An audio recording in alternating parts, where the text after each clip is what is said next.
Hi, my name is Bill Nelson, and this will be a training for troop leaders on advancement. It is specifically created for the Grand Canyon Council, and we will be talking about policies and procedures that are established by National BSA and supplements that the Grand Canyon Council has put in on top of the BSA policies and procedures having to do with scouting inside of Arizona.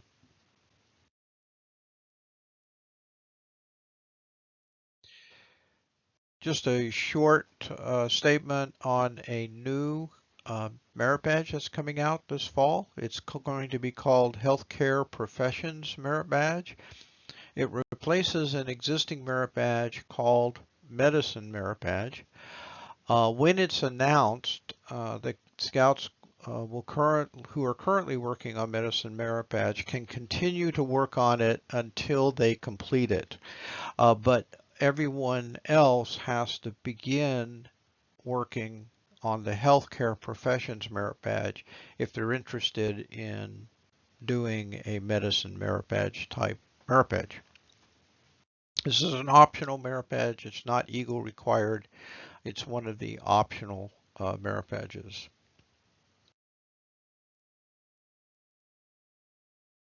The current edition of the Guide to Advancement, and there's a little picture of it in the lower right-hand corner of the slide, is the definitive source for all policies and procedures for BSA advancement. And it's your go-to source if you have any questions on BSA policies and procedures having to do with advancement. As I mentioned before, the council does have some additional uh, policies and procedures having to do with advancement, where we have supplemented what the BSA has established. Those can be found on the council website, grandcanyonbsa.org, in the advancement section. Remember that all activities in the Boy Scouts of America have to follow the policies and procedures that are outlined in the Guide to Safe Scouting. Those apply to anything that you're doing in advancement as well. So if you're doing a safe swim test or a swimming test for first class, you need to abide by the policies that are in the Guide to Safe Scouting having to do with swimming activities. And there are more resources for unit leaders at a website that the BSA has put together called troopleader.scouting.org. We used to have to buy a lot of books. Those books are now online, as well as some videos and other resources for you and for your Scout junior leaders on how to do program inside of your troop. And to get to that, you go to troopleader.scouting.org. Also, utilize the forums that are out there. They're for your use. The BSA has sponsored a group of forums out at discussions.scouting.org where you can ask questions on program, on advancement, on how to use maybe an online tool that the BSA has. And there are people there who are volunteers that will assist you in those areas. So utilize the discussion forums that the BSA has put in place. Because of the COVID pandemic, some of the requirements have been adjusted to be a little less strenuous. And those changes are still in effect at the time that we're recording this, and they're available at the link on the slide. Also attend roundtable. Your district has a roundtable once a month, and they there talk about different activities that are available for you that are held at the district level. It could be like camporees, it could be merit badge events, Could be a lot of different things. So have someone from your troop attend your district's roundtable. To find out when and where it is, go to the council website, to the district section, and click on your district, and their calendar will come up.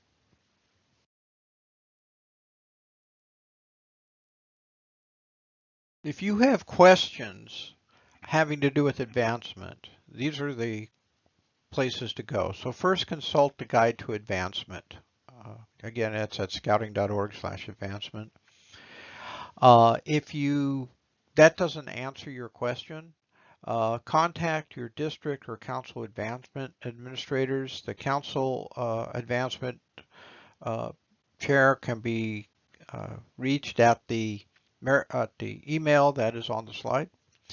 And again, remember that the council has some advancement pages that are available at grandcanyonbsa.org. Hopefully those will answer most questions as well. And then finally, you can contact the National Advancement Program team at the email that is on the slide. They will probably quote the Guide to Advancement, which was your first step. And the Guide to Advancement actually answers about 99% of questions that are out there.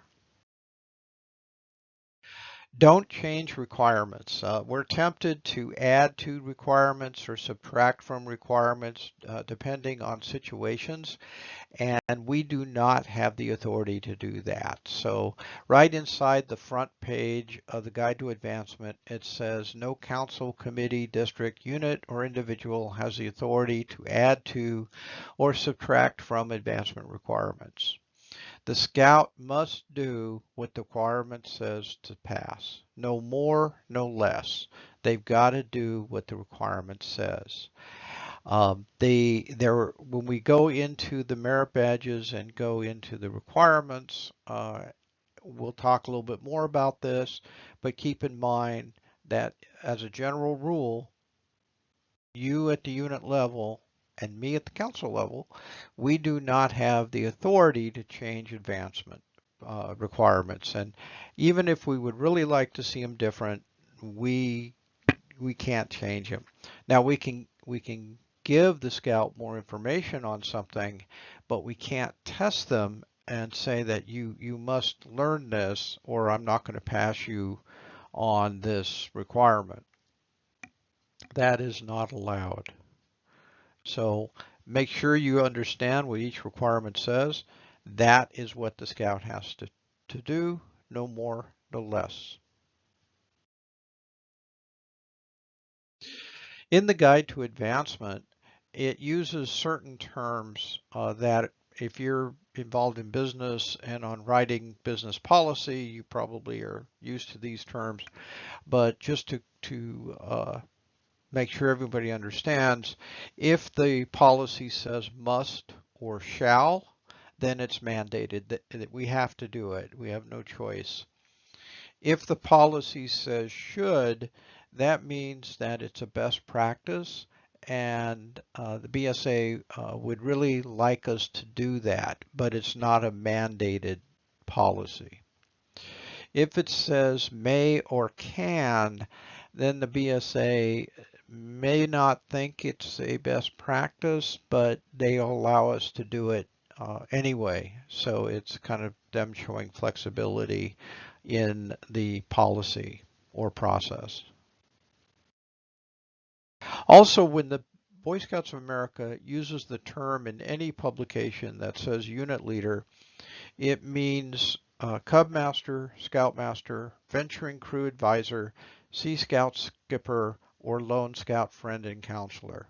It doesn't mean anyone else. It's just that unit leader in the unit. So if you're in a troop, it's the Scout Master. It's not anybody else. If they wanted to say all adult leaders, they would say all adult leaders. If they wanted to include all assistant scoutmasters as well as the scoutmaster, they would either say scoutmaster and assistant scoutmaster, or they would say direct contact leader, which is the scoutmaster and the assistant scoutmasters, those that have direct contact with the scout. So in these policies, very often you'll see the term unit leader, and we want to make sure you understand that means in a troop, the scoutmaster. Okay, so now we're going to just go through what is advancement. We have to start somewhere, so we're going to start with defining what advancement is. And advancement's a method of scouting. So there are 8 methods of scouting. One of them is advancement. There are other methods, and the methods in scouting are to achieve the mission of the Boy Scouts of America. The mission of the Boy Scouts of America is to build good character in young people. So the Scouts over 100 years have come up with 8 methods in Scouts BSA to achieve that goal. And the one of the 8 methods is advancement. It's not the most important method, and it's not the least important method. It is one of the 8 methods, just like adult association, the patrol method, and the other 8 methods of scouting. In the requirements, you'll see that very often it requires the scout to do something. And that's called experiential learning in education, and that's the way we do the advancement. Advancement is they do something, and they learn by doing it. Uh, whether it's a skill or if it's a leadership position or whatever, they learn by doing. So it's experiential learning. And it contributes to personal growth. Again, one of the missions of the Boy Scouts of America is to build good character. So we want to build good personal growth to contribute to that good character. So advancement, merit badges, and requirements also contribute to personal growth. They are achievable goals that scouts can have. They're not really difficult requirements, but they are things that the scout has to do that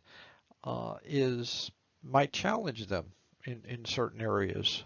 So that's how they're written. They're written to be achievable goals, usually at the junior high school level. Success is achieved when we fulfill the BSA mission statement. So we are successful in advancement when the person matriculates out of scouting is a person of good character. Then we have achieved the BSA mission statement.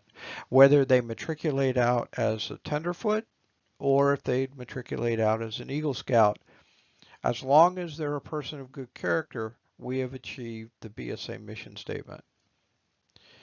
If an Eagle Scout matriculates out and they're a jerk, then we have failed in our mission because they're not of good character. So don't just look at advancement for advancement's sake. Remember, we're trying to achieve the BSA mission statement here. A little logistics on these slides. You'll see numbers that appear usually in green around the heading of the slide.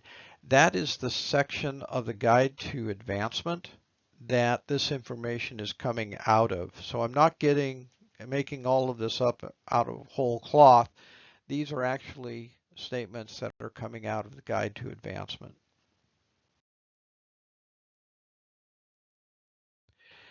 All right, now we're going to talk about who's responsible. Now, I mentioned this before. The Scoutmaster is responsible for all advancement in the troop.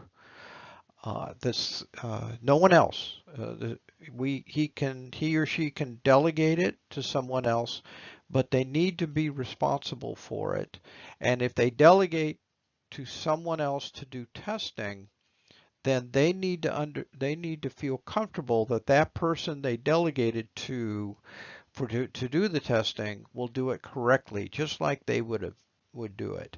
So the sole responsible person in a troop for all advancement is the scoutmaster. And we'll go through that and talk about that a little bit later in some other, specifically with merit badges and specifically with rank advancement and stuff like that.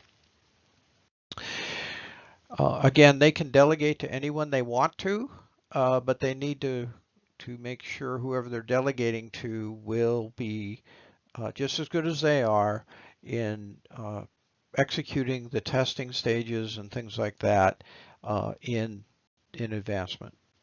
And we'll next on why this is important. The 4 steps of advancement. There are 4 steps in Scouts BSA advancement.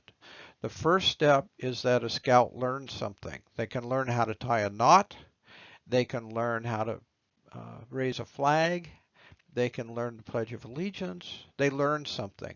Now, the Scout can learn on their own. They can be taught by another Scout. It is kind of BSA tradition that the patrol leader teaches their Scouts the different skills up to first class advancement. So the Scout learns something. That's the first step. Once the Scout learns something, the Scout is tested, and then they're tested by the Scoutmaster or someone that the Scoutmaster trusts to do the testing correctly. Now, how important is testing? Testing is the most important step because once the Scout has been tested and signed off by someone on that requirement, then it's done. And what's done is done. And there's no retesting. There's no revisiting that requirement. The Board of Review can't retest the Scout on that requirement. As far as the BSA is concerned, officially, once a Scout has been tested and signed off by someone who is approved to sign them off, that requirement has been met. There is no retesting and no retention within the BSA. So you're not going to see a requirement out there that says, know how to tie a bowline, and in 2 years show us again that you know how to tie a bowline. So there's no retention requirement in the BSA on anything. If the BSA wanted to have a retention or revisiting of a requirement, they would actually put another requirement in a later rank that talks about the first requirement or repeats the first requirement to some extent. You see that with the cyber chip. A Scout has to earn the cyber chip for the Scout rank. Then again, they have to earn the cyber chip for the as a Star Scout. So there is a retention there. They want them to know the safety stuff surrounding the cyber chip. But the way the BSA does that is not by saying go re-earn the previous thing. What they say is they add another requirement at a later state that kind of repeats the previous requirement. They don't do that very often.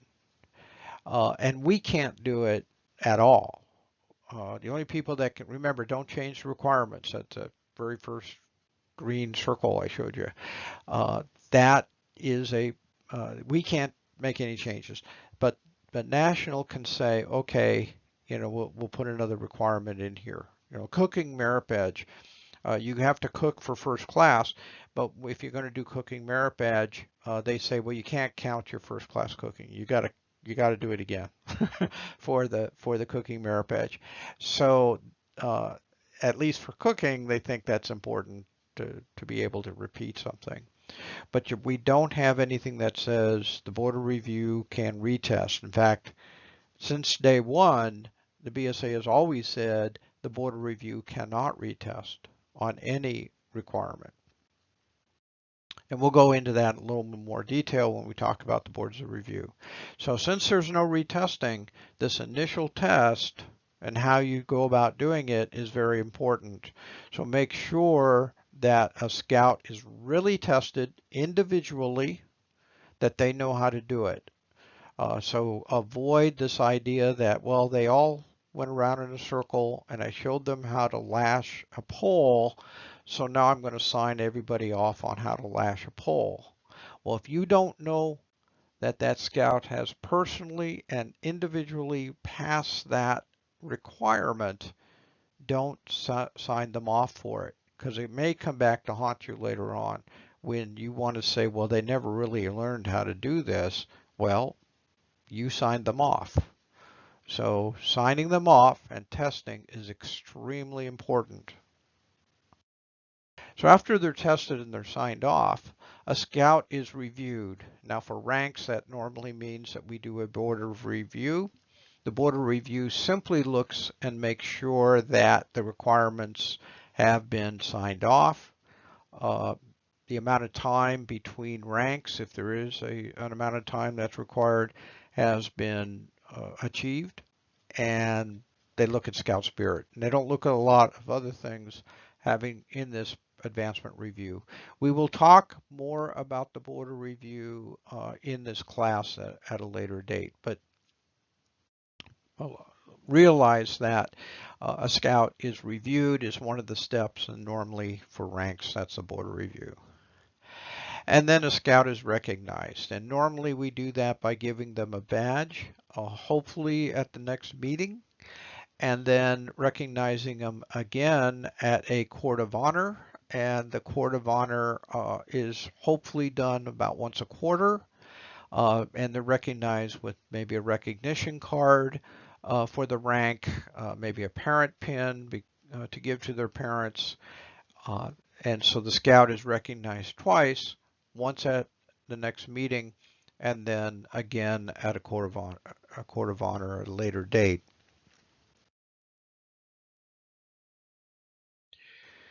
Okay, so I mentioned a number of times that the unit leader was responsible for advancement. Well, if the unit leader is responsible for advancement, what does the unit advancement chair or unit advancement coordinator, it's the same person, what are their job? Well, their job is to administratively support the scoutmaster. They can be the person entering things into Scoutbook or Internet Advancement. They can be the person that is ordering the badges and going down to the scout shop and picking up the badges and other advancement items.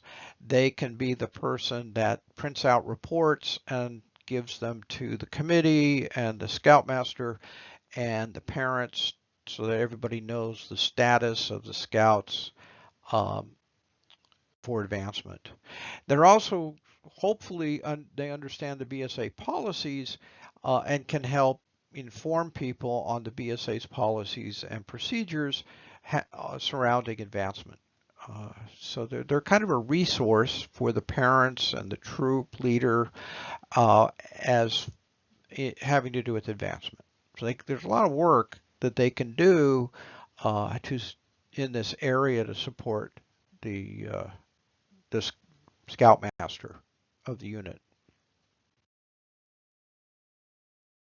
In this next section, we are going to cover some terms that are used in the Guide to Advancement and in BSA advancement literature, and also in the requirements, so that these are terms you'll bump into and we'll define what they mean. First is a month. The definition of a month is a calendar month.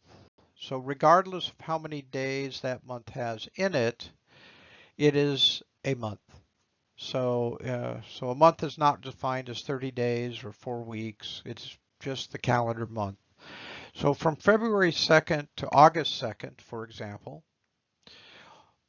or August 31st, up to February 28th or 29th of the leap year, are examples of 6-month periods. So 6 months is simply February to August, or August to February.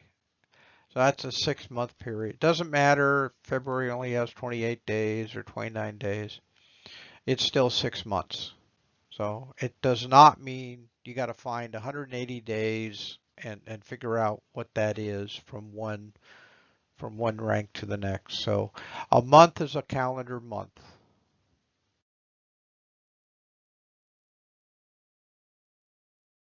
Reasonable expectations. In the policies and in some of the references that I will refer to, you'll see the term reasonable expectations or within reason.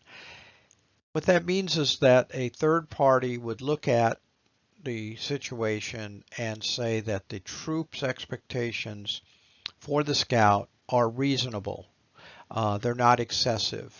That's a judgment call, we realize, but that's what the term means. Usually it deals with a scout's level of activity or whether a scout has fulfilled their position of responsibility. And we'll talk about that in later slides. Active participation. Active should be measured by impact. There are requirements that say the scout has to be active in the troop for a certain period of time. So when we look at that, when we look at the word active, that means it should be measured by impact.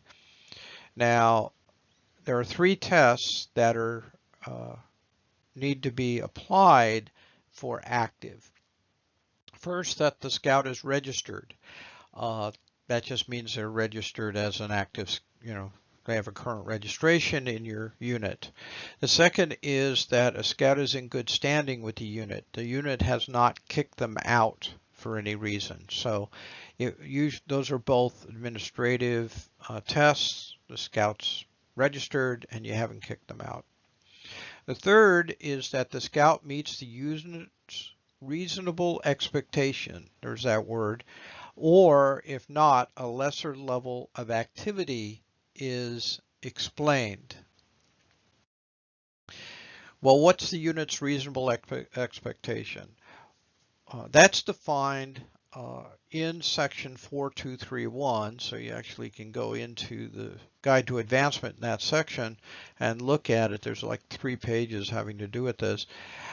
It means that the unit has established policies and communicated them to the parents and the scouts that are kind of reasonable, right? That you say like all scouts to be considered active have to be active, go to 70% of the meetings or 50% of the meetings to be considered active for a period of time.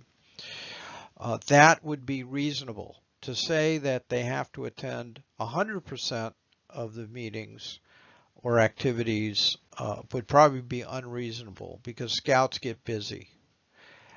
And they get busier the older they are, usually. So as they get into high school, there's a lot of high school activities that they get involved in, and that may explain why they are not as active. So the scout meets the unit's reasonable expectations, or if not, a lesser level of activity is explained. So if the scout can't meet the unit's expectations, however, what they're doing outside of the unit contributes to scouting, the mission of scouting, which is to build better character, then that's a good explanation for why they can't be at the meetings, and you can count them still as being active. So for example, if they're a section leader at band, well, that's a leadership position. It teaches them leadership, and it's contributing to the whole goal of building better character. So you can consider that as still being active in the unit, even though they're not at the meetings. Here's an example. Jill Scout is a Star Scout, an assistant senior patrol leader in a troop, a sophomore in high school, an Order of the Arrow Lodge officer, a high school tennis team starter, a youth group leader in her church. So given all of that of what she's doing and all of the stuff that contributes to good leadership skills and good character building, even though she may not be able to attend all of the troop outings, she's still, we would consider her still active in the unit because she's doing things that contribute to the BSA's mission. So as a summary here on active participation, units are free to establish additional expectations on uniforming, supplies for outings, payment of dues, parental involvement, etc. But these and any other standards extraneous to a level of activity should not be considered in evaluating active participation. So realize that you can't say that a scout is not active in the troop if they don't pay their dues. Now you can kick them out of the troop if they don't pay their dues, but that doesn't point to that particular requirement. So for active participation, it is really looking at the level of activity that they are doing in the troop. You can communicate what your expectations are. They may not be able to meet them because they are active outside of the troop in leadership skill building. And if they are, then you really should count that as being active. Again, that happens more as they get older. Younger scouts don't have as many outside leadership opportunities for character building, and so for them, they probably just need to attend the meetings.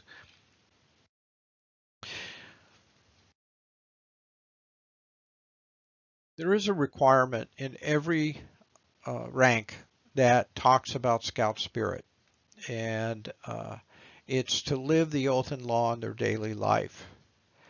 Uh, this is inside of scouting and outside of scouting. So they need to pass this requirement, they need to have, to live the oath and law in their daily life. This is your opportunity to correct some bad behavior if you're seeing it out there.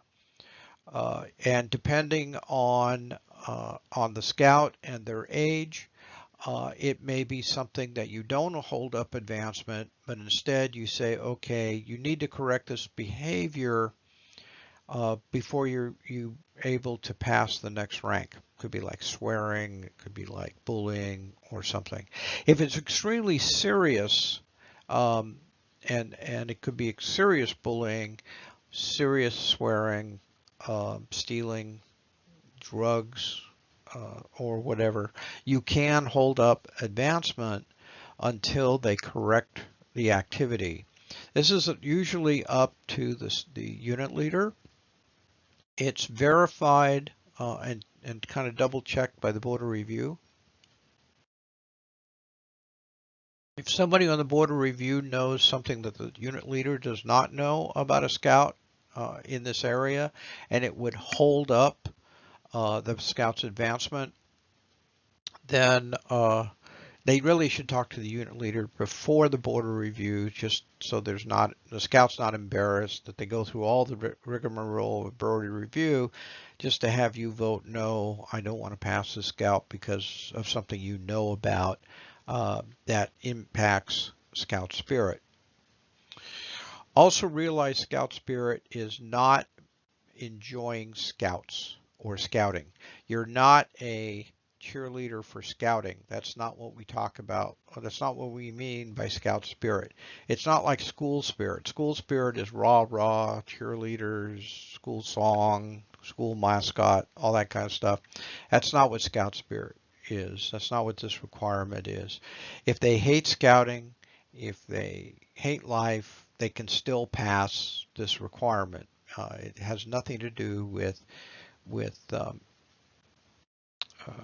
liking to go on campouts and liking the troop and liking scouting. That's not what this requirement is.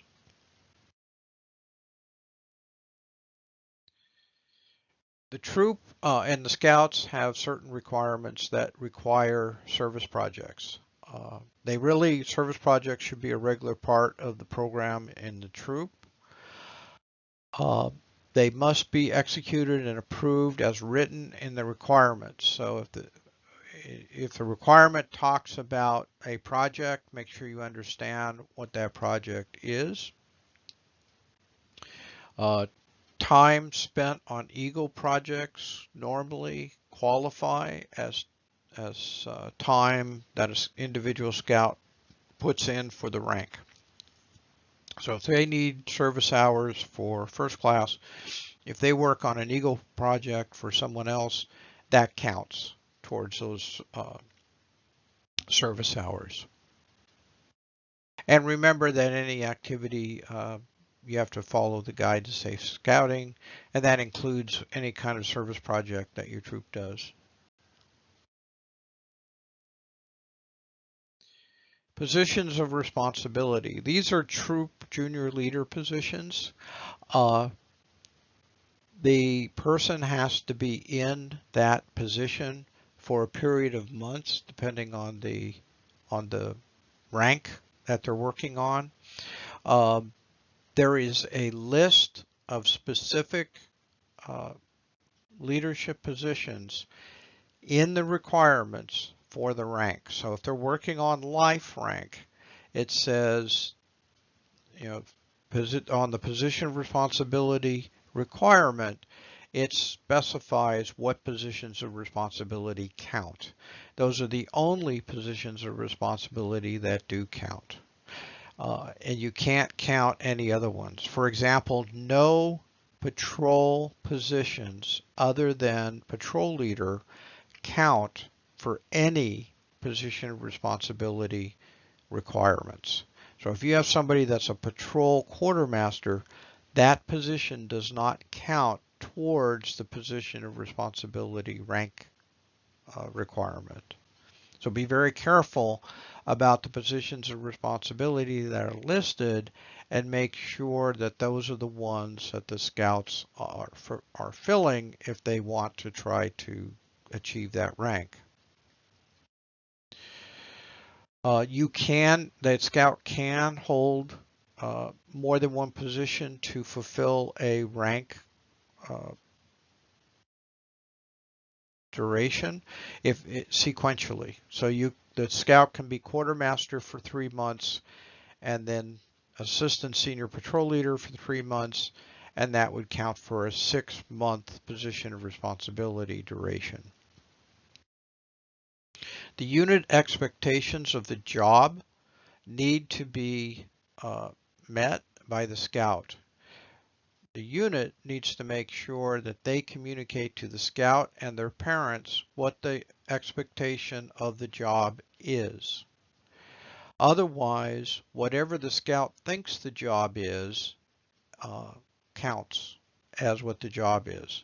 So if you as a scoutmaster want the librarian to do certain things, then you need to tell the librarian, the troop librarian, what their job is. And then make sure that the troop librarian is doing that job. If they don't do anything at all, then you don't have to count the time. But if they do anything thinking that that's what their job is, then that counts. And you have to count it, even though you don't think it's what they should be doing. If you haven't communicated it to them, you can't assume that they know what you think the job is. If they are not doing the job, the scoutmaster's role is to either make sure they or the senior patrol leader tells the person they aren't doing their job and asking them to do their job. Give them a warning or two. If they continue not to do their job, then the scoutmaster's responsibility is to release them from that position and stop the clock. If again, if the scout has done nothing, you don't have to count any hours up to that time, or any days or months up to that time. If they uh, do something that thinking that's what they were supposed to do, or doing partial of what they were supposed to do, then you have to count. You have to count the time. If you need to find some job descriptions, there are actually descriptions of the most popular positions of responsibility in the Scout Handbook. They're also in the Troop Leader Handbook as well.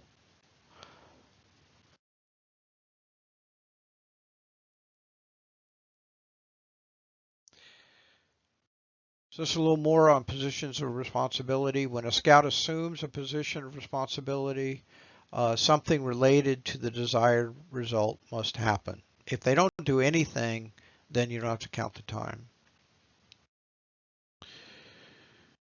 Uh, when there are unit expectations, the scout satisfies the requirement if within reason and based on their skill set, they meet those expectations.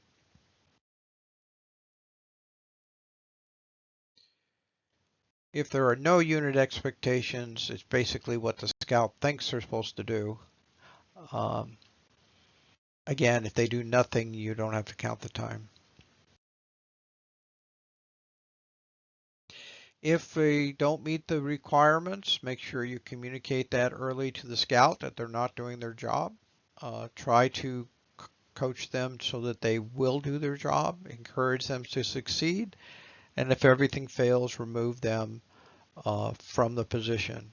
You must count the time if they've done something. Uh, if the scout disagrees, uh, then you should have a council. You should counsel them, discuss it with the parents. Uh, if the scout feels that they still have done the position of responsibility, then a board of review, and they're ready for advancement, all with all the rest of the requirements, then a board of review must be granted, and the board has to make a determination whether or not they have satisfied that requirement.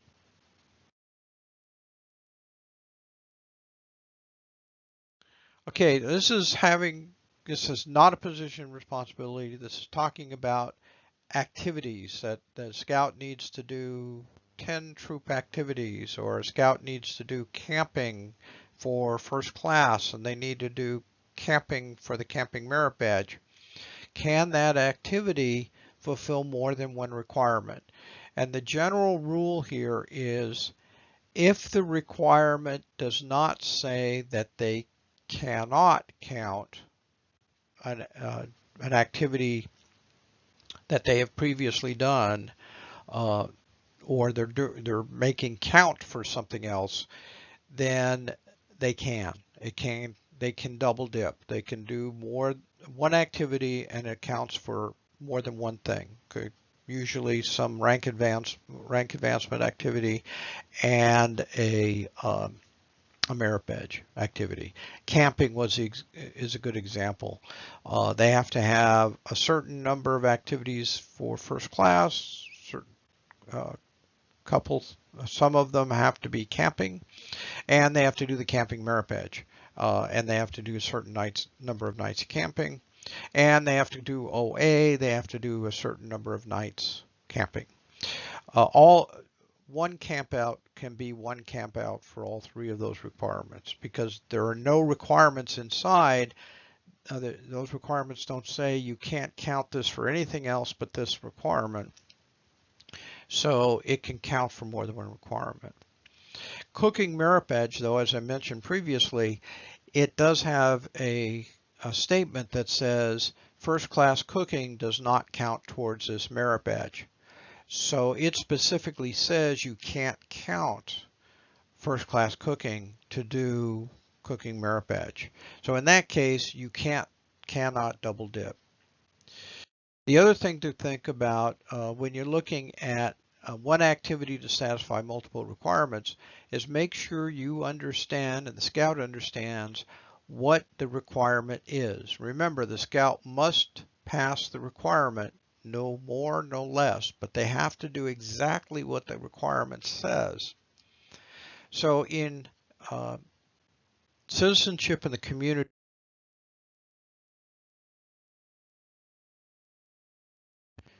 the scout can go to a city council meeting and it would go credit for one of the requirements on the citizenship and the community merit badge.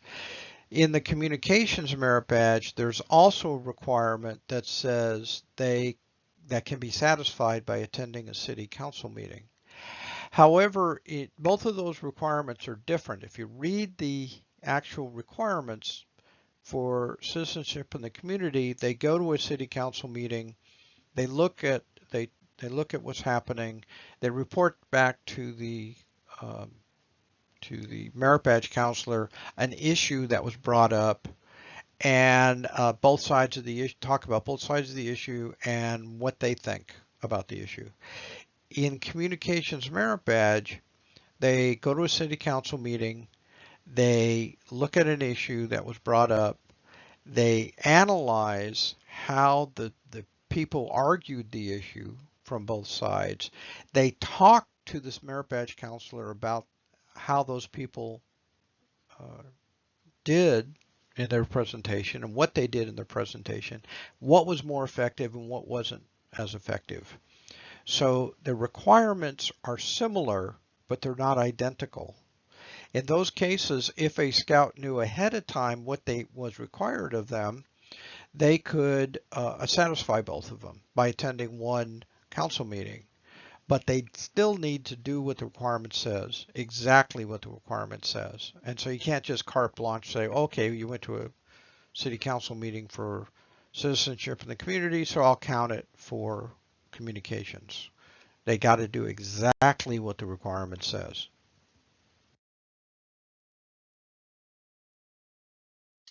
In our council, everybody is expected to use either Internet Advancement or Scoutbook to enter your advancements. There is no choice. It is mandatory. It's mandated across the council. You can track advancements using another tool such as Troopmaster or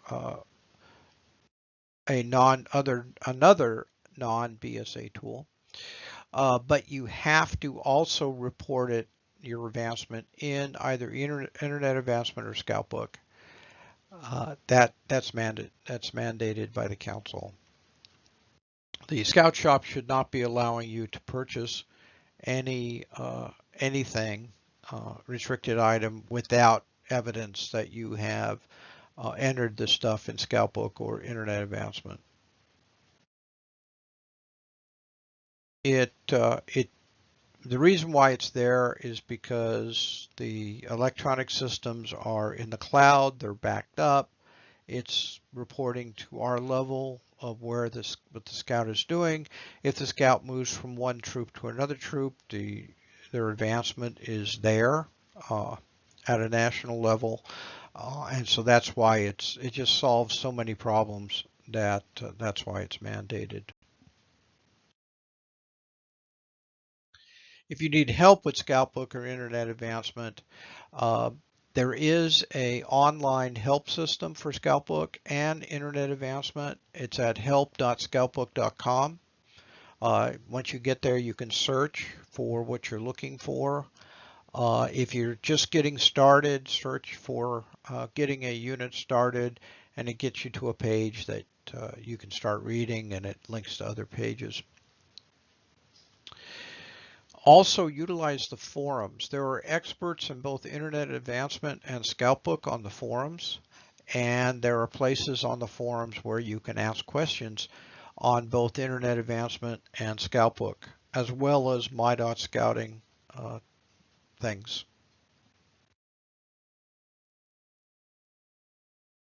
We'll now talk about the Merit Badge program and policies and procedures surrounding merit badges.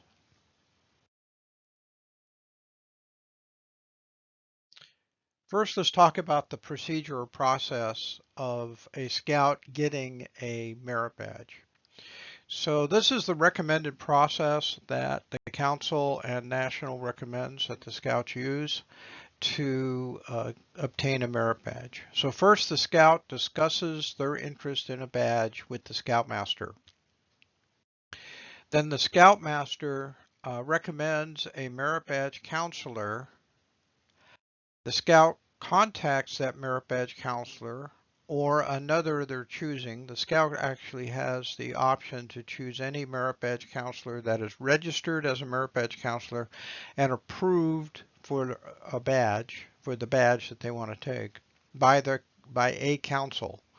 A person that's registered as a merit badge counselor is registered nationally. They're registered through their council, but it's a national registration, and they are approved by their council for teaching one or more merit badges, specific merit badges. As long as a scout goes to such a registered and approved merit badge counselor, he or she does not have to go to the person that the scoutmaster recommends. But the scoutmaster should recommend at least one merit badge counselor. The scout works on the badge with the merit badge counselor, and the merit badge counselor signs them off on the badge. So it's the responsibility of the merit badge counselor to do the testing that we mentioned before. The testing is done by the merit badge counselor of the requirement, and if the scout passes the requirement, this merit badge counselor signs them off. Once the scout has been signed off on the badge by the merit badge counselor, then the scout reports back to the scoutmaster that they have completed the badge.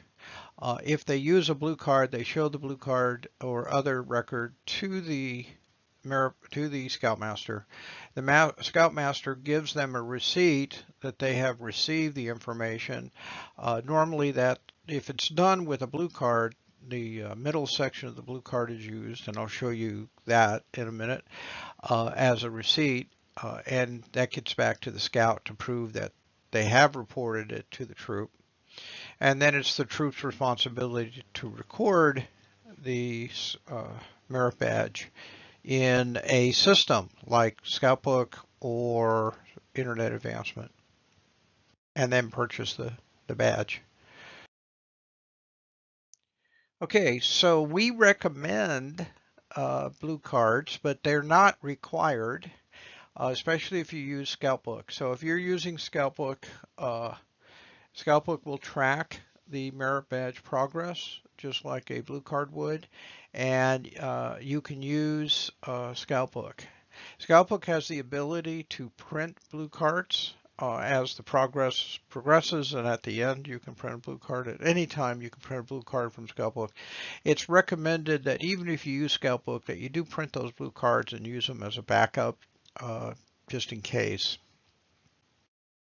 For summer camp, councils have the permission from national to use other systems for tracking merit badge progress. In our council, at Grand Canyon Council, we currently use a Black Pug software system to track merit badge progress. At the end of summer camp, units can download the records from summer camp and upload them into Scoutbook from the Black Pug system. That help page that I pointed to before tells you, if you do a search on Black Pug or if you do a search on summer camp, it'll tell you the instructions on how to do that. Normally the summer camps also tell you the instructions at the end of the summer camp on how to do that upload. The merit badge counselor can retain this third section of the badge for their records. We recommend a merit badge counselor keep it for about a year or so, just in case there's any questions that come up. The other two sections are given back to the scout. The scout goes to the scoutmaster at the end of the process and has the scoutmaster conference at the end where the scout tells the scoutmaster how he liked the badge and if the merit badge counselor was okay and things like that. The scoutmaster during that final Scoutmaster Conference signs it on the bottom here. This is not approving the merit badge. This is an indication that the badge has been received by the blue card has been received by the scout. This center section is then torn out and given to the scout. So this is given right back to the scout at the time of the final Scoutmaster Conference on the badge as a receipt. I have received your application and we will process it, is what this says. This section goes to the advancement coordinator so that they can enter it in Scoutbook or Internet Advancement and process the badge and buy the badge.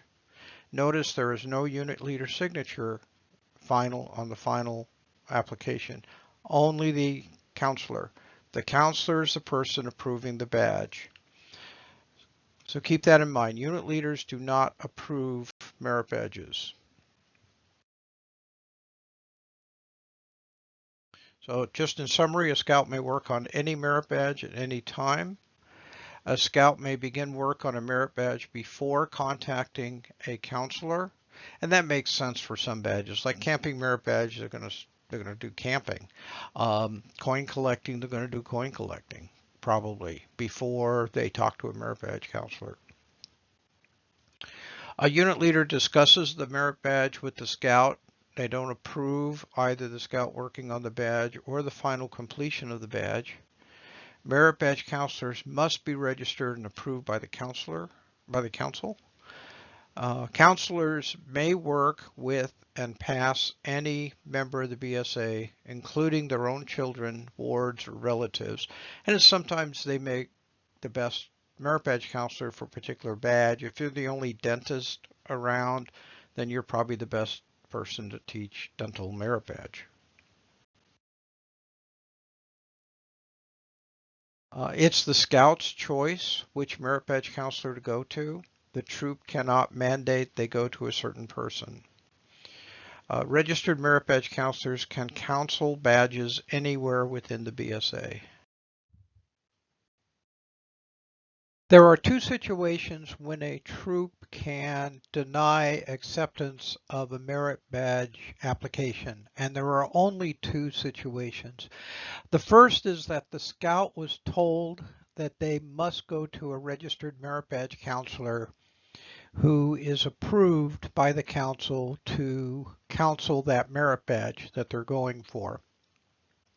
And the scout went to someone who was not registered, knowing that person was not registered, but went to them anyway to get the badge. Well, in that case, the troop can say, well, that was not an approved merit badge counselor. You knew they weren't approved and you went to them anyway.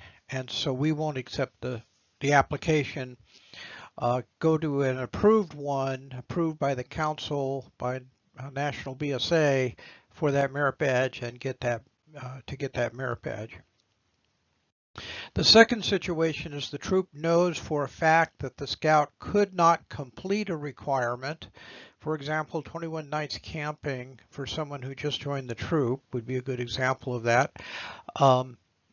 So the scout, it would have been impossible for the scout to complete a certain requirement, so that in that case, the scout has not earned the badge because they didn't complete a requirement, even though a merit badge counselor may have mistakenly signed them off.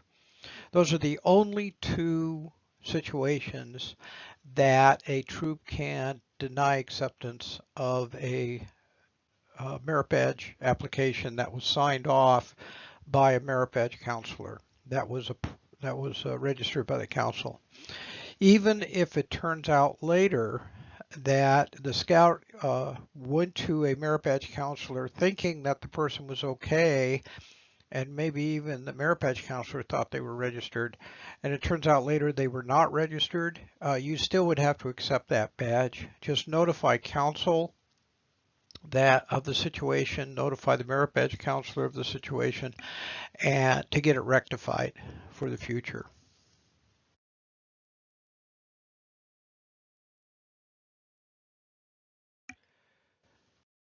Group instruction, or otherwise known as merit badge classes, are acceptable. Some badges are actually easier to teach as in a group. PADI certified scuba diving instructors have it down to a science to do a group class for scuba diving. They do a very good job and it works very smoothly. The thing you need to realize with group instruction, though, is that for every requirement, the scout must individually satisfy that requirement. They can't just be in a class where you lecture to them and then you sign them off on a requirement. They have to, if it says discuss, they have to discuss. They have to prove to you that they have done that requirement. If that means individual testing, then you test them individually. The council has written up some guidelines for group instruction, and they are on our Merit Badge Counselor page, and the link is on the slide here.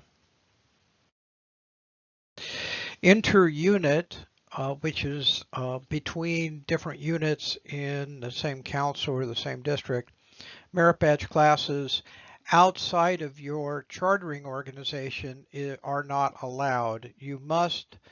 They must be coordinated by the district, and the district must run them, even if it's just in an administrative role, for them to be outside of for people to participate in those classes that are outside of your chartering organization. There's a number of reasons why we do this, and it is a rule that must be followed. There are no exceptions in the requirements for camps to avoid any of the national advancement policies. So whatever you're hearing now for your unit, the camps also have to follow the same policies.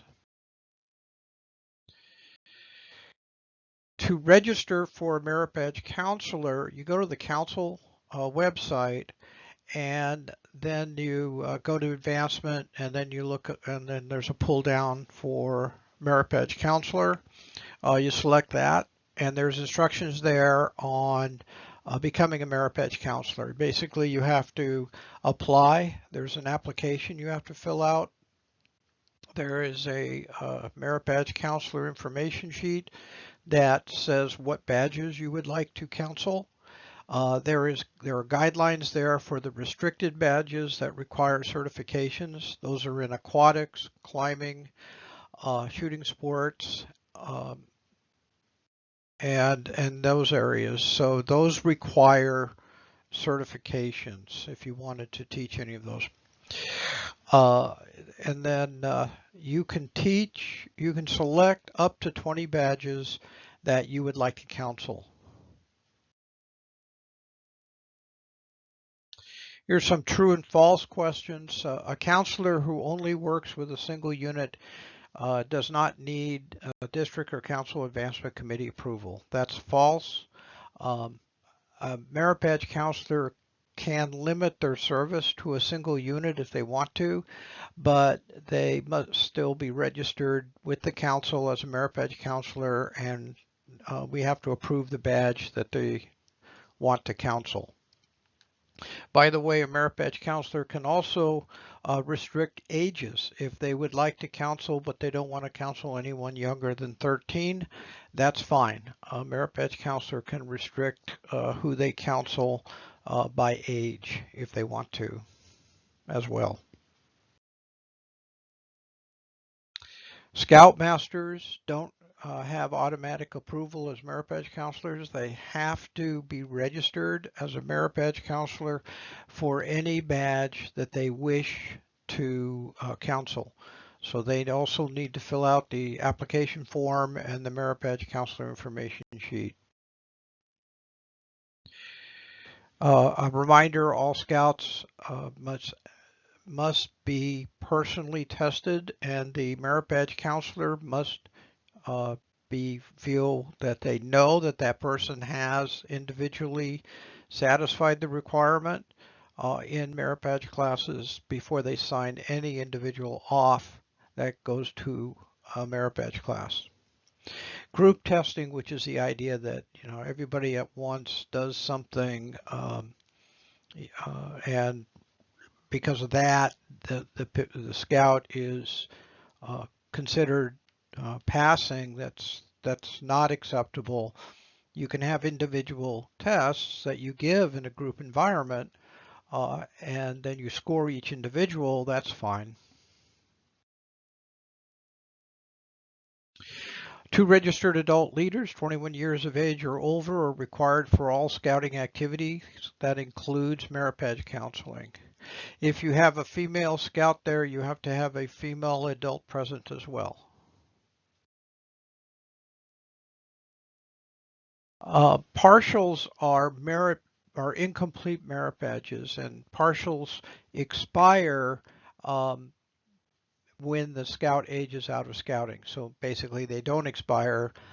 The scout just ages out of scouting. So they could start a badge when they're 11 years old and finish it when they're 17, and that's fine.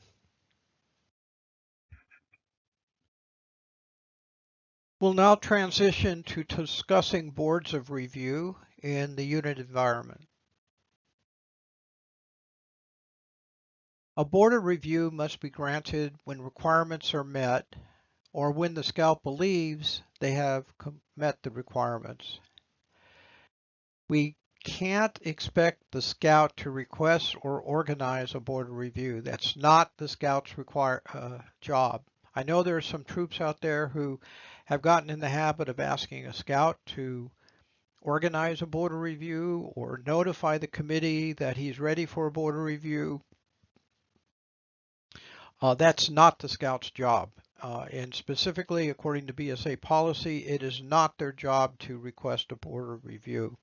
It is the committee's job to organize the board of review and coordinate that. It is the scoutmaster's job to notify the committee that a board of review should occur for a scout, that the scout is ready for board of review.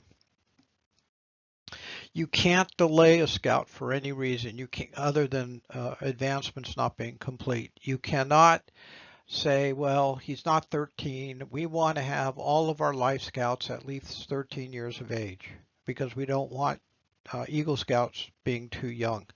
That is adding a requirement. There's no age requirement for any of the ranks in Scouts BSA. So you cannot defer a scout based on age or any other reason, dues that they haven't paid dues or anything like that. The only way is that they have not completed the requirements.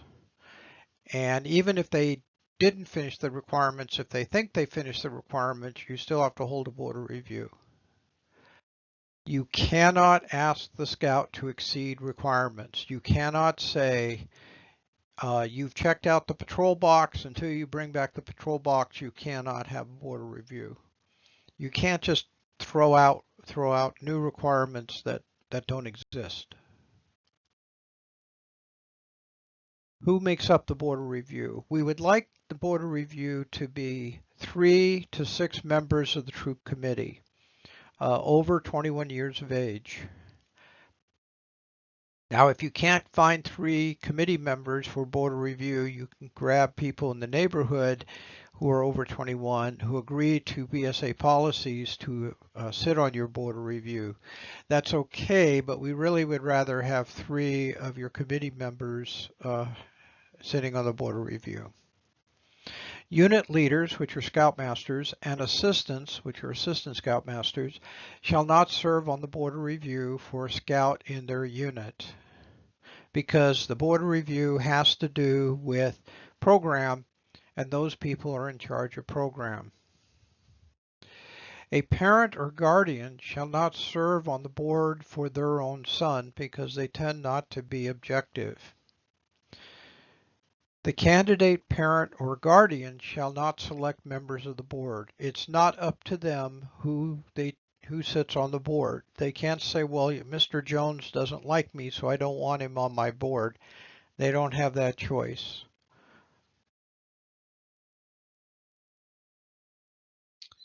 Uniform, we would like the scouts in uniform. The picture at the right is what we call a full field uniform. A lot of troops call it a Class A uniform. We'd like them to be in attendance with clean uniforms and the shirts tucked in. However, we cannot deny a board review if they don't have uh, the full uniform. If they wear as much of the uniform as they own, and let's say they have the shirt, but they outgrew the pants, and so they're wearing jeans, that's fine. Um, they should wear the uniform as correctly as possible, but if they're missing a badge, you can't deny them a board review. They should wear the uniform per their unit's practice. And even then, if for some reason they don't have a uniform anymore, as long as they dress neatly and cleanly, then that's fine. It's a formal occasion. They need to recognize it's a formal occasion and be as neat as they possibly can. Having said that, if they're rushing to get to the board of review from some sort of sports practice and they're in their sports uniform, that's okay too.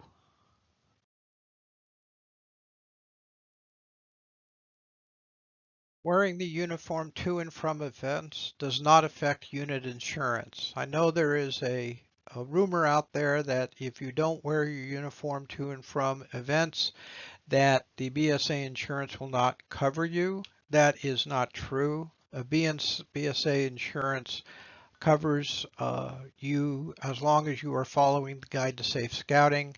For more information on the BSA insurance, you can go to this link and it'll give you information on what affects BSA insurance. But the uniform does not. You don't have to wear the uniform to be covered under BSA insurance. Now, conducting the board review, just as a reminder, the unit leader, parents, or guardians are not allowed on the board review. Realize that the board is not a retest. I mentioned this before. We don't retest any of the requirements. You can't hand the scout a rope and ask them to tie a square knot, and if they don't tie it, you fail them. That's not allowed. Never has been allowed in a board review. The board is not a challenge to the scouts' knowledge. It's not anything having to do with trying to see if they remember anything. Remember, retention is not a requirement in any of the requirements for advancement. So what is it? It is a focus on the scout's journey. What you do is you concentrate on how they're doing in the troop.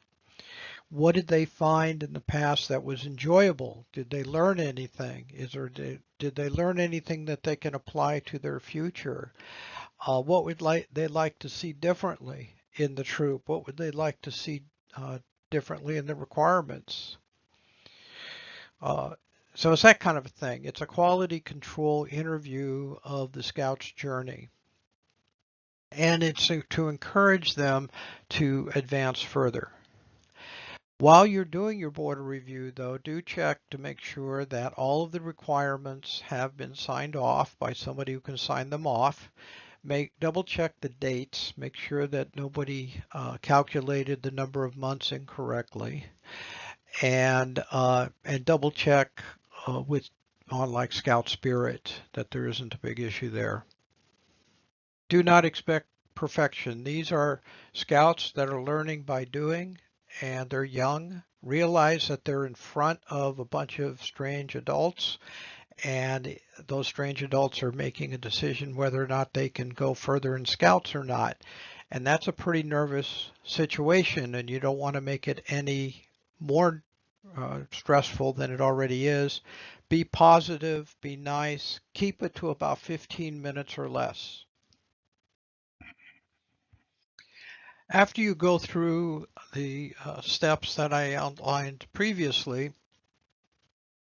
you can at that point dismiss the scout and vote on whether or not the scout can advance to the next rank. The decision that you make has to be based on the requirements. Did the scout satisfy the requirements, and were they signed off by somebody authorized to sign them off? If both of those are true, then the scout advances. You can't hold them back because of some other reason. It has to be because of something having to do with advancement. If you all agree that they can be promoted to the next rank, then you invite the scout back in, notify the scout, congratulate them, notify the committee and the advancement person to make sure they process the rank. If you do not approve, if somebody says no, and it is because of a requirement issue, uh, you need to inform the scout, but don't disclose who said what or any of those details to the scout. Make sure you put in writing exactly what the scout has to do to rectify the problem. Make sure the scout gets a copy of that, and the parent and the scoutmaster, and then you can let the scout go.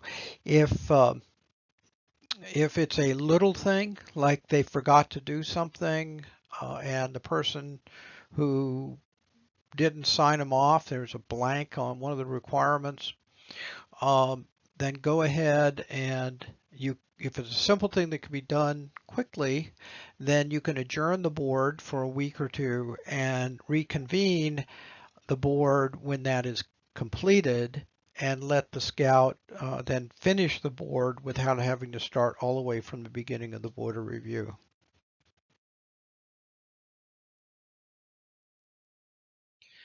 Because of COVID, we've been doing a lot of boards of review via video conferencing. That's allowed to continue.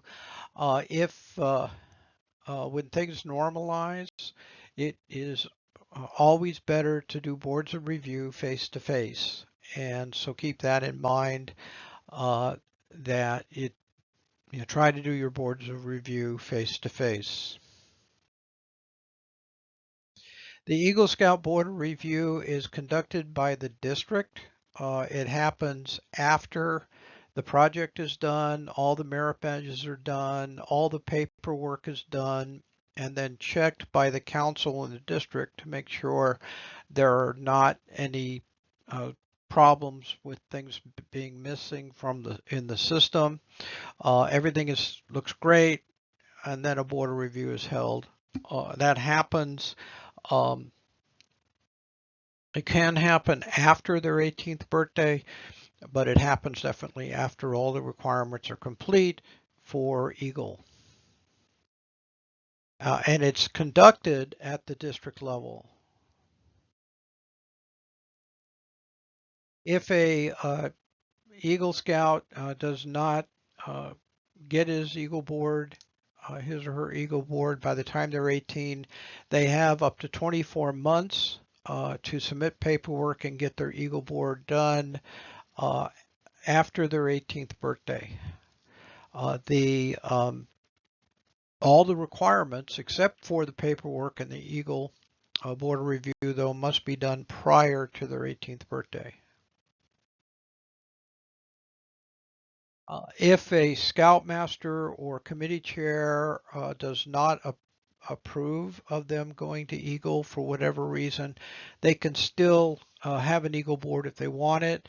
It's called Eagle under disputed circumstances. We do have policies around that and a procedure to work, and the district knows about them, and the districts will hold an Eagle board for them. Now we're going to talk about appeals. Now you can do appeals for Star, Life, and Eagle ranks.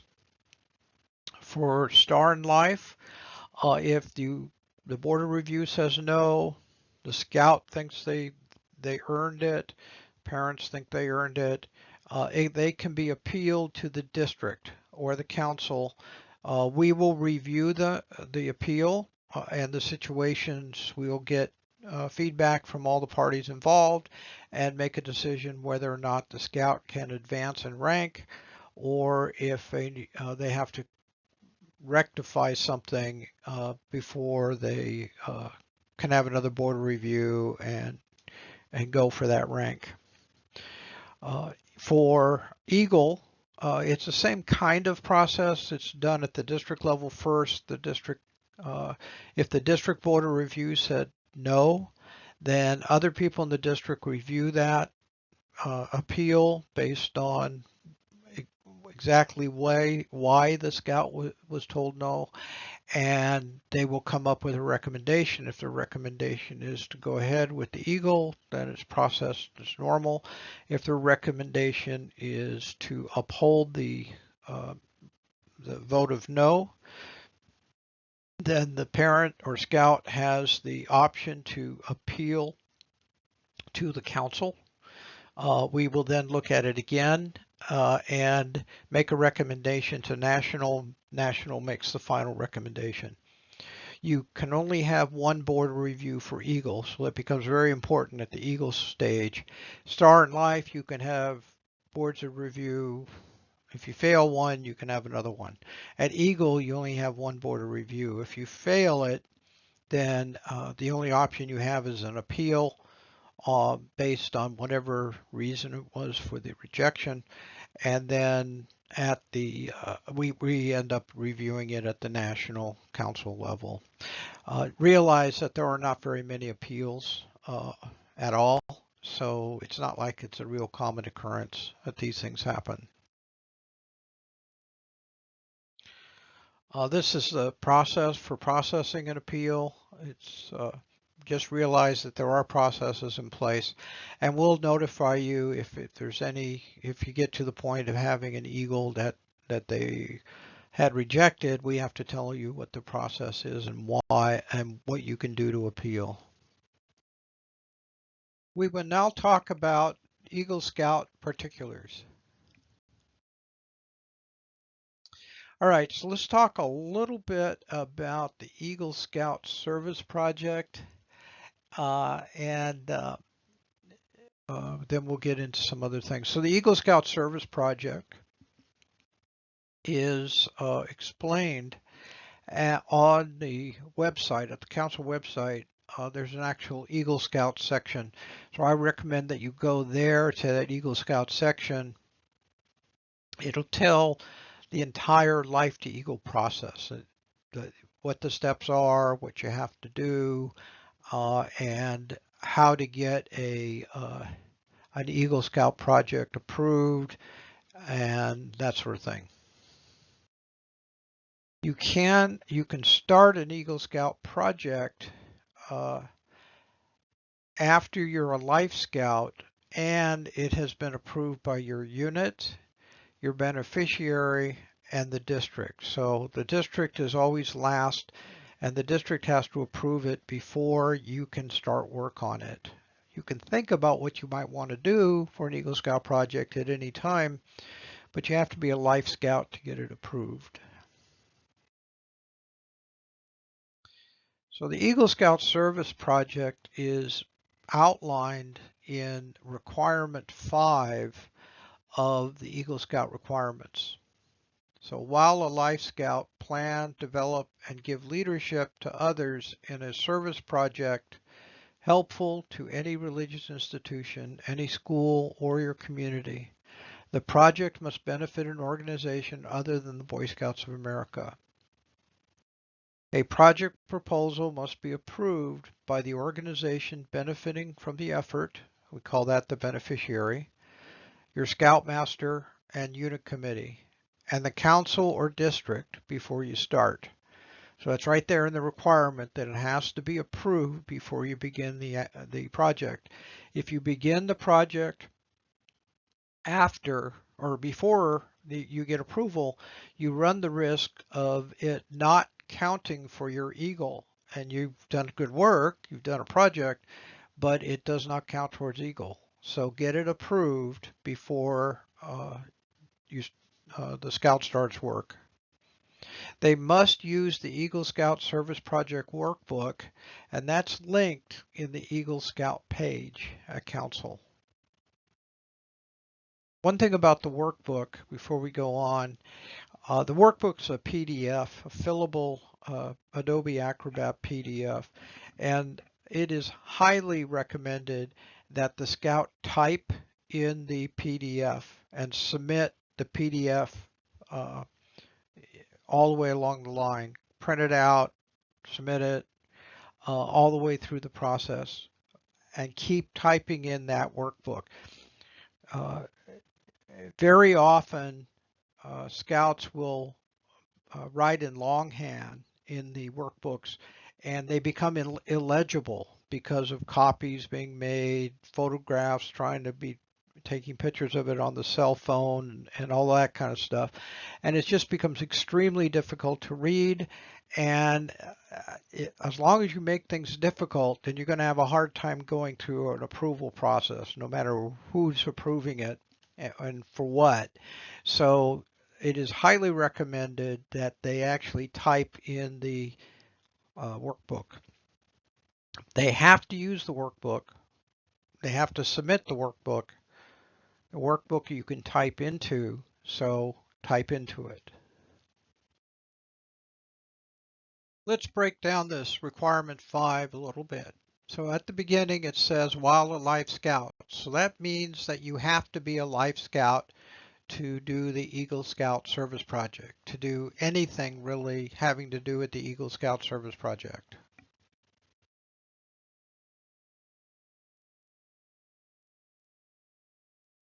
So after you're a Life Scout, you can start planning and developing. So that's where you start thinking about how are you going to get this project done.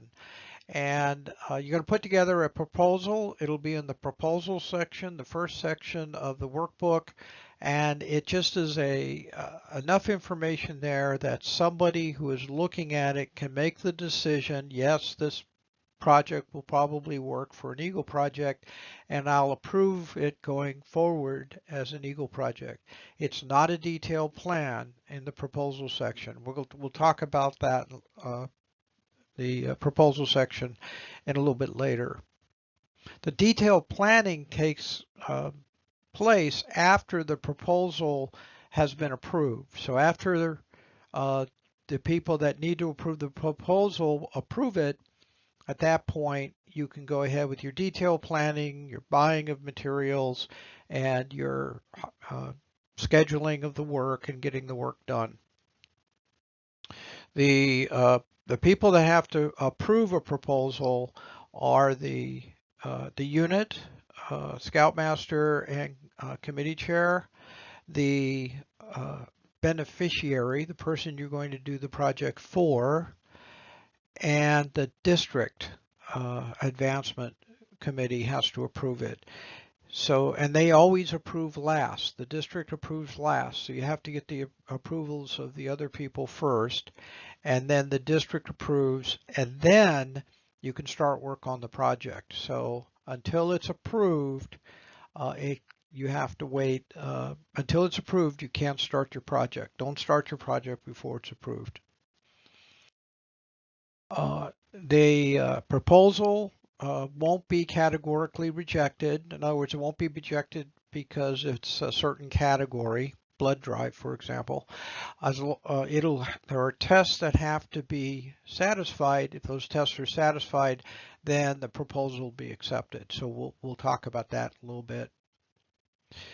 Okay, planning and developing in the requirement. The next part of the requirement says give leadership to others. And this is good to understand as you're selecting your project. So who can you do your project for? And who can help with your project?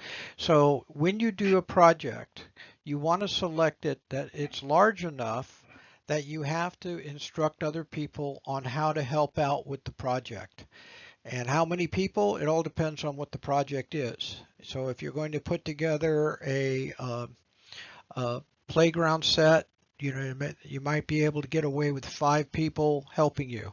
If you are going to weed a good section of the Salt River, you might need 20 to 20 or more people to help weed that area or clear the brush or whatever you're doing.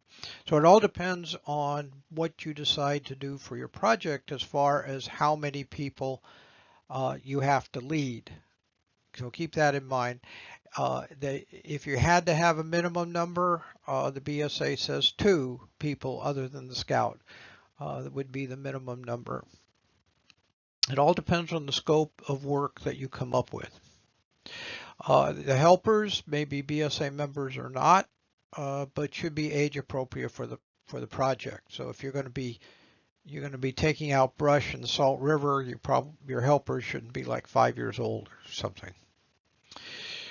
Each project's evaluated on a case-by-case basis. These are not cookie cutter projects. So the person who at the district level will look at your project in isolation, and it'll be evaluated on a case-by-case basis. There are no minimum requirements or expectations, and nobody can give you any. There are no minimum hours that you have to satisfy. There are no minimum number of people that have to be on the project, except 2 that the BSA has come up with. Realize that your project is an individual experience. The project has to be helpful to any religious institution, any school, or your community. And again, that's right out of the requirement. So any religious institution or any school is kind of obvious what that means. Your community is pretty much the community of the world. It's anybody outside of your house is your community. So normally we do not do Eagle projects for individuals. In other words, there's an elderly woman down the block who needs her interior house painted. That would not count as an Eagle project. It's a good turn, would count as a troop project, but would not count as an Eagle project. Now, so you have to actually help the community. So let's say the elderly lady down the block, her yard is kind of been overrun with weeds, is starting to turn into an eyesore. It's hurting the community because no one's out there cleaning it up. You could organize a project to clean it up if you could find a beneficiary, such as the homeowners association, that would back you up on it. So you find a community organization that will back you up on helping to clean an individual's house or something like that on the outside, then it would help your community. So you can kind of think outside the box in that way for finding a way of helping an individual. But on the most part, it is for a community, it's for a group of people that you're doing the work. The project beneficiary need not be a registered nonprofit, but should be a not-for-profit organization, which means that it's not a company that's commercial in nature. The project doesn't help somebody directly to make money. Now, sometimes a for-profit organization has a community area that they support, and they would like you to help that community area, in which case that would work. For example, Bank of America may have a park outside of their building that's open to the public, and you want to do something in that park. That could probably work as long as it's contributing to the general community rather than just help, wash cars at an auto dealership or something that would help them make money. So the test is that the project primarily benefits the community. You can't, the requirement again says benefiting an organization other than the Boy Scouts of America. So you can't do a project that would help the Boy Scouts of America or any council. So like you can't do a project at Camp Geronimo, Camp Raymond, because that would help Grand Canyon Council, and that is not an Eagle project. You can definitely do a project out there, but you can't count it as an Eagle project. You can do projects that benefit your chartered organization, other youth serving organizations like Girl Scouts, schools and churches. That's all okay. The requirement goes on, proposal must be approved before you start. And so this will going back to the proposal again. Remember, it's just an overview. It's the beginning of planning. Don't put so much work into it that you would be crestfallen if the project was rejected and you had to start over again. The test that the project reviewer is going to look at is will it likely meet the requirement? Is it feasible? Are safety issues addressed or will be addressed? Are there action steps, the next action steps kind of outlined in the proposal? There's actually in the workbook on the proposal section, it kind of helps you outline future steps. And it places the scout on a track for a positive experience so that it'll be a good project when you're done. So those are the tests that the project reviewer is going to look at. You have to use the official workbook, and I would strongly advise you type into the workbook, save it often, but type into it rather than writing into it longhand. It is a great outline. It walks you through everything. The instructions that are in the workbook, if you read them, will really help you select a good project and will help you along the way to do detailed planning, which is the next step after the proposal is approved. And it'll give you, almost guarantee you a successful project if you follow the workbook. It's been established over years.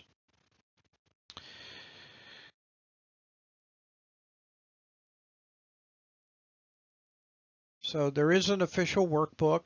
You must use the official workbook. Don't try to change it or add to it. The council and units can't add to the workbook. It is what it is. If the scout does not fill in sections of the project plan, that's fine. If the scout doesn't fill in all of the proposal section, that should be fine as well. There should just be enough information in the proposal section to clarify exactly what's going on. The scout has put in some thought ahead of time. In the detailed project plan section, that whole section, the second section, is optional. There's a third section, which is the project report at the end. That should be completed. That's not optional. And that needs to be signed off at the end by the beneficiary and the scoutmaster that the project's been done.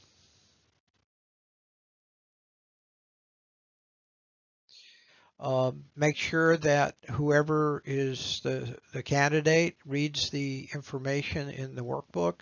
Whoever in the troop is counseling that candidate has read all of the instructions in the workbook as well. Again, that workbook will lead you to success, so you need to kind of read the instructions and follow them.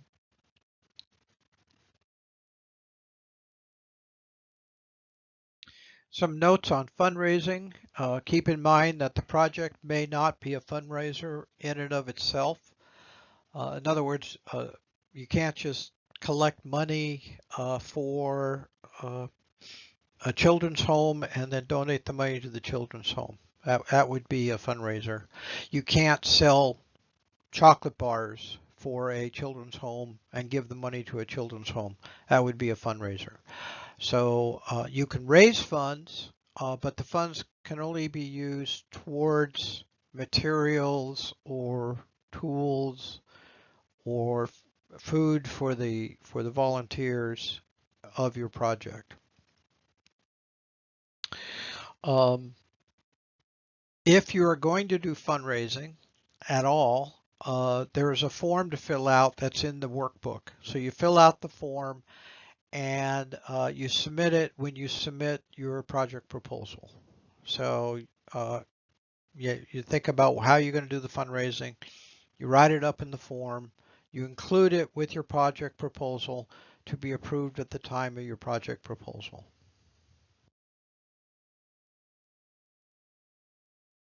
There is in the fundraising, if you earn more than $500 in cash from an individual who is not associated with your troop or the beneficiary, then, or yourself, then you have to, it has to get approved at the council level. Again, that's $500 in cash from one individual who is not affiliated with you, your troop, or your beneficiary.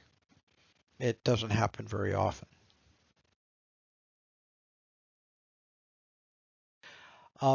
Remind people donations that are donating to your project are actually donating to the beneficiary. Your project is for the beneficiary, so any extra money that's left over at the end goes to the beneficiary. So you don't own any of this. It's all money going to the beneficiary. You can hold on to the money until the project's done, but then it has to go to the beneficiary.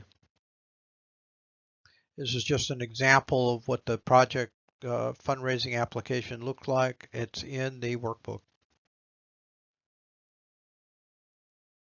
Normally, we do not count routine labor as appropriate for an Eagle Scout project. Routine labor is defined as a job or service that is part of the Scout's daily life, which would be, for example, the Scout does he mows lawns for extra money normally. So in their life, mowing lawns is no big deal. If they select a Eagle project to mow a much larger lawn, like the school's football field, it would still be considered routine labor and as such would not be counted as an Eagle project or good for an Eagle project for that particular scout. Now, let's look at mowing a lawn at a football field in another way. If the school normally pays a gardener to come in and mow their lawn on their football field, that's considered routine maintenance. They have budgeted for it. It's in the school's budget. It's something that happens periodically as general maintenance, and so it's routine labor as far as that school is concerned. So it would not be good for an Eagle project. We are not just providing labor to something that's already planned out and they were going to do it anyway. So if it's something different, if they would have had to have written up a proposal for it, asked for more money for it, it's a new idea, then that might make a good Eagle project if it's not too big in scale. So routine labor for the scout or routine labor, routine maintenance for the beneficiary should be avoided in an Eagle project. Some common misconceptions. There are no minimum number of hours required, and nobody can tell you that there are any minimum hours required. Uh, Only one candidate may receive credit for working on the same project. So if you have two scouts that want to help each other with a project, you can't count it for both scouts. It's one scout's project. Now, if you have a project that has a large scope to it and it can somehow be divided into two separate projects, then the two scouts can have two separate Eagle projects, but two scouts can't work on one project and have it count for both of them. And the project itself does not have to have lasting value. Donations are fine. I'm sorry. When you do collections, that's fine. If you're going to do a Christmas show for a old folks home or for a children's home, that's fine. as an Eagle project. If it's something out of, it's not routine labor. You don't normally do Christmas shows, but you put on a big fancy Christmas show for a children's home. It's not doesn't have lasting value except in people's memories. That's fine. And it makes an excellent Eagle project. Uh, it should have some kind of benefit to the beneficiary. So it has to have a benefit to a school, a religious institution, or community.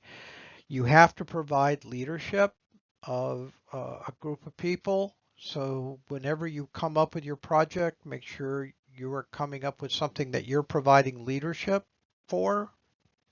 It is not a um, it is not something that you do by yourself. This is a group effort, and you're the leader of the group. So the Eagle candidate's the leader of the group. Uh, when we do the proposal section, we shouldn't uh, require any planning than what's already in the proposal section. Don't overshadow the project by doing excessive planning. And that's also true in the planning section. You do as much planning as you need to get the job done.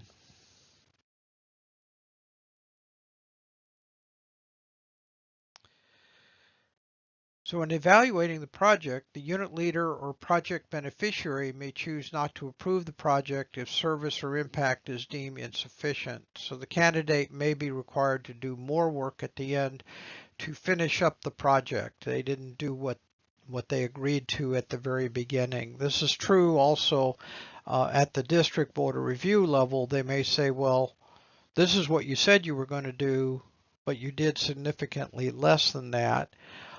So we want you to finish it. We want you to either do, make up for the work that you didn't do.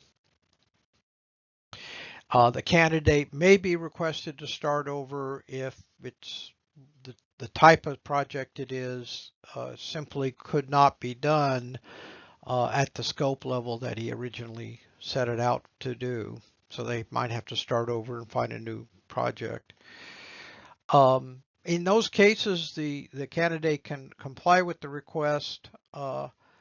They can actually go ahead and submit the application without the final approval, and it goes into kind of a disputed board of review state, and we still give them a board of review. A board of review then makes the final determination.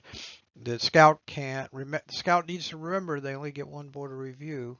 If the board of review says still they decline the Eagle because they didn't think the project was right, um, they can appeal. The scout can appeal. And we talked about that previously. Normally, a board of review should approve a project if the proposal was approved and the scout did what they said they were going to do in the proposal. Rejections are very rare, and they're based on the fact that the scout didn't do what they said they were going to do when they got it approved. That's why the approval step is so important for the scout, because if they do what they say they were going to do and they got at the proposal time, then they're pretty much guaranteed that project will not have a problem at the final board of review. Sometimes a scout uh, runs into an issue because of time. The they're getting close to their 18th birthday, and something for their Eagle Scout is not finished. Either it's the project's not completely completed, or they still have to do a merit badge or something like that. If it's because of an issue that was not their own, for example, COVID, if COVID caused an issue that delayed the project, then they should appeal for a time extension. And they can appeal to the council, and the council can approve up to 6 months to allow the scout to finish up the project, uh, finish a merit badge maybe that needed to be done or something like that. There is a form that they need to fill out, and you can find out more information in Chapter 9, 9 and Section 9.0.4.0 in the Guide to Advancement. It tells you more, and it tells you which form they have to use to ask for a time extension. These are the specifics that we look into, and basically it's if they have an issue. They were gonna succeed, but for something outside of their control, it's caused a delay in them getting their Eagle completed. It goes to my committee. We look at it. We collect any more evidence that's needed. We submit it to the Scout Executive, and the Scout Executive of the Council approves it or not.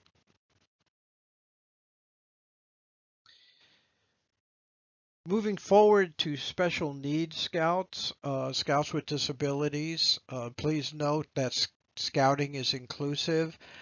Sometimes a scout, because of a permanent physical disability, cannot do a certain rank requirement.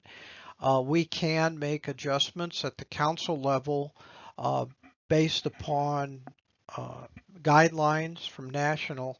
We can make certain adjustments to certain rank requirements. So just reach out to the council, to us, and we will kind of help you out if you've got a scout with permanent disabilities.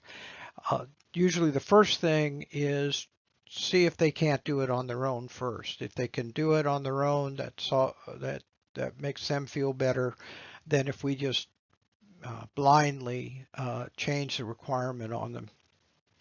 Merit badges, we can't change the requirements of merit badges, but what we can do is substitute some Eagle required badges with some non-Eagle required badges if there's a severe physical issue with the scout. We can also lift the age of the age limit, the 18-year-old age of eligibility limit, and we can lift that to just take it away if they have if they're permanently disabled. So that allows some scouts that may have a disability that just takes them longer to finish something. That gives them the rest of their life to finish Eagle if they want to. So it just lifts that age requirement.